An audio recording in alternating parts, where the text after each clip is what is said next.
Good morning.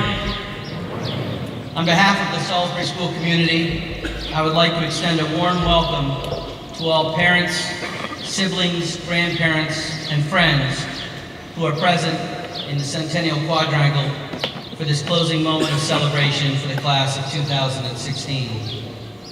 I would like to recognize the members of the Salisbury Board of Trustees who have joined us today, including our retiring chairman, Michael Sylvester, class of 1959, his classmate and dear friend, and our vice chairman, Dick Field, also class of 59, and newly elected chairman, Mr. Lee Spencer.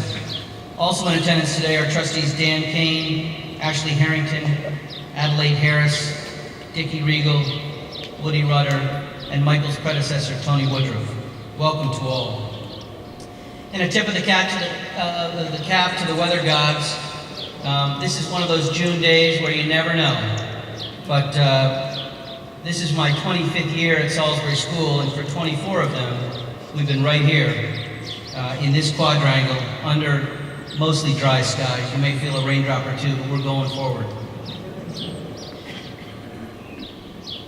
I was worried a few weeks ago when my assistant Carol said we should order sunscreen for graduation, thinking that she had totally jinxed the weather. But maybe in doing so, we got this beautiful day, cool, without sun, a perfect day for a graduation. As you may know, we hold our twice weekly school meetings right here. Right on these, this is called the senior steps. The seniors often sit here and the rest of the school stands on the pavement, and the faculty make announcements from here. But we do it rain or shine, fall, winter, and spring. I like to think that there are some times when it's raining that people are looking at me kind of cross-eyed, but I like to think that it's a symbol of resilience and toughness that we sneer at the weather at times. So today is perfect, in my opinion. So here we are, gathered once again on the last Friday the first Friday in June, in the Centennial Quadrangle, celebrating the cherished class of Salisbury boys. Our sons, the class of 2016. What a joyous moment for all. And I will say a bit wistful too. It's hard for us to say goodbye. You've heard me say over and over again, as you've been on this hilltop, that we see you as our sons. We love you as our sons when you are here. And while sons drive their parents crazy at times, parents, you know what I'm talking about, we watch with glee and pride as you grow and become accomplished young men. It is a divine existence we lead, guiding you through your adolescent journey. But on days like today, our hearts are both bursting with pride and aching painfully with the knowledge that you are leaving our nest for good. To the parents who are seated here today on this momentous occasion, I can only imagine the joy and satisfaction that you are feeling. This is such a great moment for you and your son, a seminal moment in this life. Please know that we deeply appreciate the sacrifices that you make in order to have your son attend Salisbury. It is a huge financial investment, but as I've said many times, it may be even a greater emotional investment. It's not easy letting your sons leave home as teenagers. It's not easy letting someone else care for your sons on a daily basis. So on behalf of the entire faculty, I'd like to say thank you once again. Thank you for allowing us to teach your sons, to parent your sons, and to love your sons as if they were our own. Each one of them is a precious gift, so thank you. To my faculty and staff colleagues, teaching is an art, and the best teachers are constantly creating and innovating. It's a never-ending pursuit of perfection in a craft where there really is no perfect. We have a truly remarkable company of artists here at Salisbury. And as much as these beautiful buildings and idyllic setting, our beloved traditions color our lives here at Salisbury, it is the depth of commitment, the breadth of talent, and the strength of character in our faculty that truly defines this school. This past year, we faced an unexpected challenge or two. But when the call went out for reinforcements, we showed how much we care for the boys and for each other. This school community is extraordinary, so thank you to all. Thank you for doing the very best for the boys. And finally, and I promised him that I wouldn't do this, but I lied. We have in our midst today, for one final time, a Salisbury legend, a true original, one of the giants, a man whose name now rests with other Salisbury legends, names like Carr and Priestman and Myers and Williams. This is the 115th graduation at Salisbury School, and Mr. Dennis Shortell has been witness to 39 of them. He is an exceptional teacher and a truly adored colleague and friend. Would retiring history instructor Dennis P. Shortell please rise so that we all can salute an incredibly distinguished career at Salisbury School.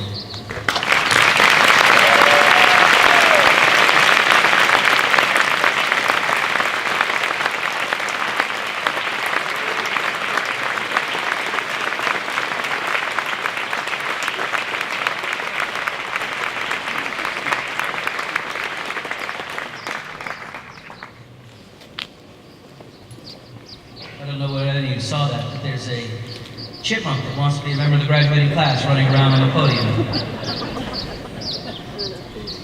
And finally, saving the very best for last, to the members of the class of 2016, the soon-to-be graduating members of the class of 2016. The spotlight is on you today. This is your day. You're about to cross an important threshold. These last years of your lives have been arduous and challenging, and I hope fun. There have been moments of pure joy and, of course, moments of disappointment as well. In the face of both, you have evolved into irrepressible and wise young men. It's been quite an adventure, and no doubt you're better and stronger for having made this journey. And today, we gather together on the hilltop for one final time to conclude your secondary school experience. Congratulations, boys. You've made it.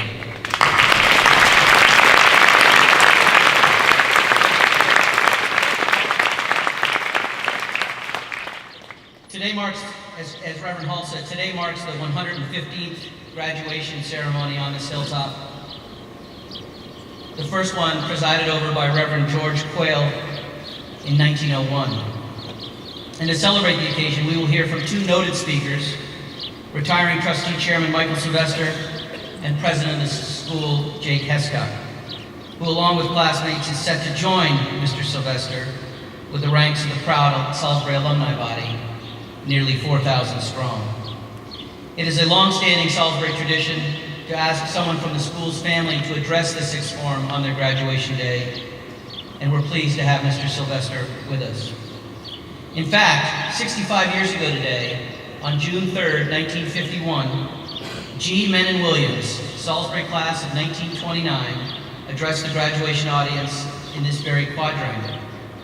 On that day, Mr. Williams, known to his friends as Soapy, had traveled from Lansing, Michigan, where he was the deeply revered 41st governor of the state of Michigan. He later served in John F. Kennedy's administration and also as Chief Justice of the Michigan Supreme Court. Today's speaker, Mr. Michael Sylvester, has been our board chairman for the last 15 years and on the board for 30. He is a very successful entrepreneur and businessman and is beloved by friends and colleagues for his dedication to Salisbury. He too is sharing a milestone today. He is graduating with the class of 2016 and moving on to new challenges, and I look forward to his remarks. After this, we will hear from school president Jake Hescott, and I know that his recollections and prognostications of his classmates in the future will mark this day accordingly.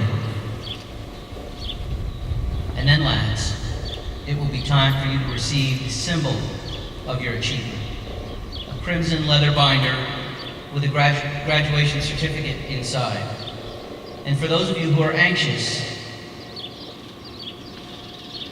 you need not be. They're all signed and dated. It's official. But before we turn to our speakers, I'd like to share just a thought or two about the group of boys seated before me.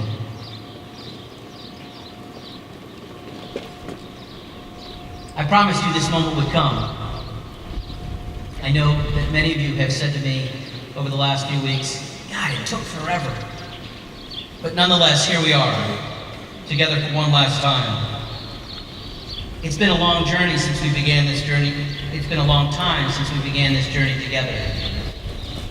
For some of you, it started 4 years ago on a late summer day, hot day, sitting in the back of the chapel. I can still see some of your faces. You were so young, somewhat intimidated, and maybe even a little scared. Your class grew over the years, and for a handful of you, it began 262 days ago, on September 15th, 2015. And on that day, you officially became the class of 2015. And I'll speed up my remarks so that we can avoid the weather. And you've all shared an impressive year as the campus elder statesman.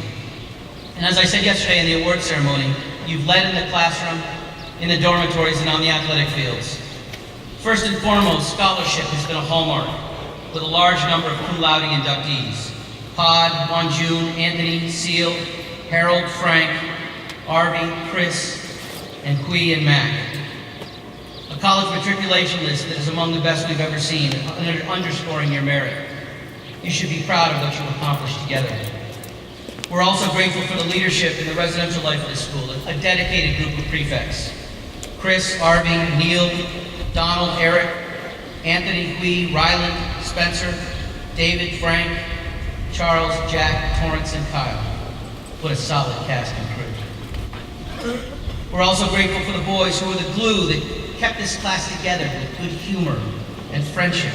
Guys like Spencer, Johnny Suits, Julian, Liam, and others. We will remember so many heartfelt and thoughtful chapel speeches. Veo, Huy, Nate, Jake, Henry, and Anthony. Impressive music performances in the chapel and the Field Music Center from Seal and Harold, Ryan, Mac, and others. With a great smile, we will remember a hilarious production of Spamalot. The sight of you guys in tights singing and carrying on, I think that one's burned in my memory. A classic moment and an outstanding success for your class. Again, Jake, Nate, Kyle, Quentin, Brian, Andrew, George, Luke, Anthony, Kevin, Hanben, Mac, Paul, and Jordan. Service opportunities like blood drives and soup kitchens. And of course, great achievement in athletics.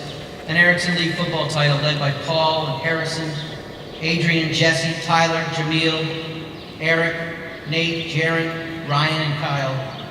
Promising athletes on the soccer pitch, Daniel, Anthony, and Henry. A Housatonic Hockey League title with Nate, and James, and Henry, and Dane, and Parker, and Luke, and Jordan, and Cole, and David, and Thomas, and Eddie, and Anthony leading the charge. The best backcourt in New England, LT and Kendrick. And this spring we had lots to cheer. A playoff team on the baseball diamond, including Spencer, Ryland, Sam, Jack, and Thomas. An upstart lacrosse team that turned their noses at naysayers and finished in the top 25 in the country. Stalwarts like Jake, Anthony, Matthew, Will, Alex, Jordan, Martin, Keith, Alex, Chris, Kyle, Brendan, Harrison, and Eric. So unselfish, so hardworking. Brett and Jack guiding the Knights to new highs in the tennis courts. And had never been done before, undefeated first varsity 8 that won this prestigious Frederick Sill Trophy, the symbol of New England Prep School Championship rowing. Led by an exemplary group of oarsmen, Will, Peter, Charlie, Tim, Torrance, assisted by Zachary, Jackson, George, Veo, and Alex. So much achievement, so much to be proud of.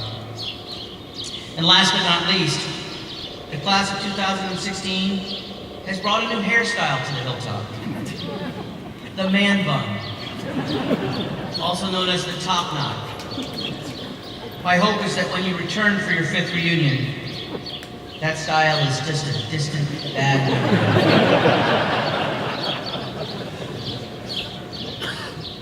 Nevertheless, the class of 2016 has truly made its mark. We trust that you'll take these memories with you, boys, and the knowledge of what it takes to succeed and to achieve. But more important than individual achievement, we trust that you've learned what it means to be a man of character and substance. The world needs men who are ready to make a difference, who are ready to lead. You've heard it hundreds of times, so I hope it's burned into your soul by now. To be a Salisbury gentleman means to be great brothers and great sons, great husbands and great fathers, giving members of your community, dependable, supportable, thoughtful work colleagues. That's what's expected of you. That's it, boys. Be that kind of man, and you will indeed honor the many gifts that have been given to you by your parents, your family, and your teachers and your mentors. Thank you for your love. Thank you for your hard work. Thank you for your partnership and your good humor. Thank you for your exemplary character. Trust that the light in the cupola that sits atop of Maine will shine brightly through your lives and will lead you back to the hilltop in years to come. Please rise. I present the class of 2016. We are so proud of you.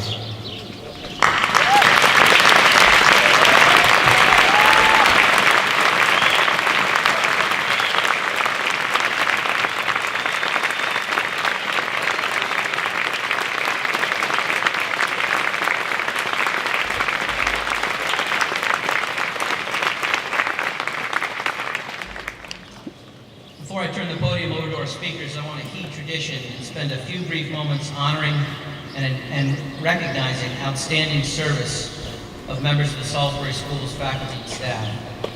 And this morning, it is a pleasure to acknowledge a number of milestones that colleagues have reached in their careers at Salisbury.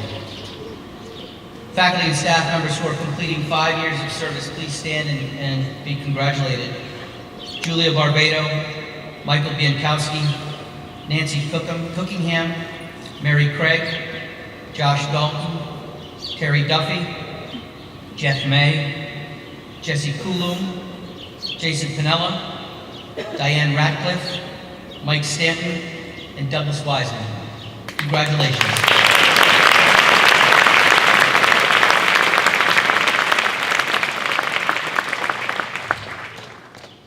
Completing 10 years of service, Peter McCarran.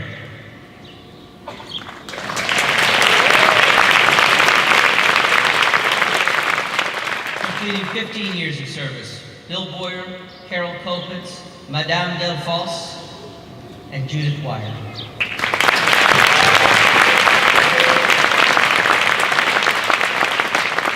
Completing 20 years of service, Dean of Faculty, Ronan McChristy.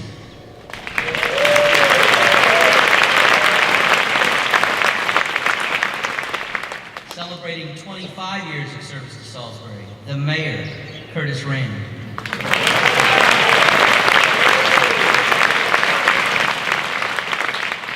Celebrating 30 years of service, she's sitting to my right, Rosemary Lane Lopez.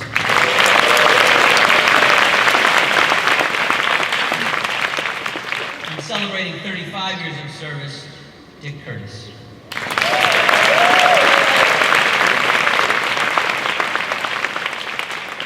I'd also like to acknowledge, and I don't see her out there, but I'm sure she's here because I've seen her this morning, retiring after 28 years at Salisbury School, Rosemary Mackey. For months and even years, you've been waiting for this moment. And now, the bells are tolling for thee. Can you hear them? Your time on the hilltop is drawing to a close. New challenges and experience await in the near future, and my bet is that you will fare well in any and all pursuits. Armed with character and courage, you now set out into the world and to new adventures, to love, to inspire, to serve, and to prosper. Endeavor to make friends and family feel safe and happy. You'll find that there's nothing more precious on this earth. than your family and friends. We expect you to live your life well, to make a difference. You beat me to the punch looking at you. Do me one last favor. Look to your left and look to your right while you still have the chance, and lock arms. On cue. Memorize the faces of your classmates. You're youthful and spry and confident, excited about the possibilities that lie ahead. These are and will be your dearest friends in life. I can promise you that. Your brothers. Sad as it may be, it may be some time before you see each other again. So take a final glance around. In this final moment, I'm reminded of an old Scottish proverb that I like. It's a simple line, and it goes like this. Were it not for hope, the heart would break. That is to say that we will miss you dearly, dearly, but we have the highest hopes for each of you. And our sadness is washed away by your promise. So take what you've been taught, go out into the world, and as Jake would say, win the day. And as you do, remember that the spirit and the strength of the brotherhood that you have been a part of here at Salisbury School will be with you always. A brotherhood that will live forever in your heart. We happy few, we band of brothers. You are Salisbury men. You came to us as boys, but boys you are no longer. Godspeed, men. I love you guys.